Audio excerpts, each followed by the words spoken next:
once it became fashionable to have vacations along the beach, along the shore. So these are the old houses of the time, the older ones, of course,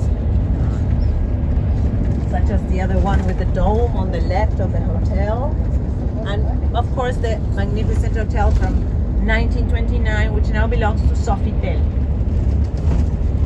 It was restored, keeping the style. It's a heritage building. All these old buildings are protected, right? You cannot alter the style much.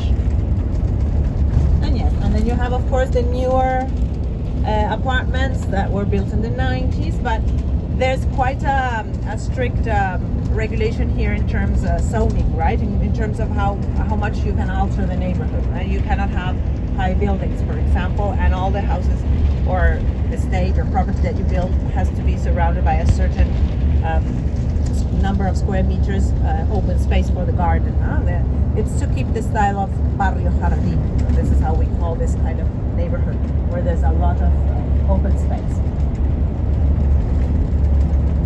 You see that the homes are not attached one to the other. There's open space between them. And this is the last neighborhood driving towards the east. So now we're going to very soon hit the highway, cross the limit of the city of Montevideo.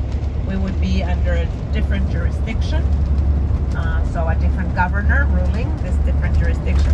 The country of Uruguay is divided into 19 regions or departments, we call them departamentos.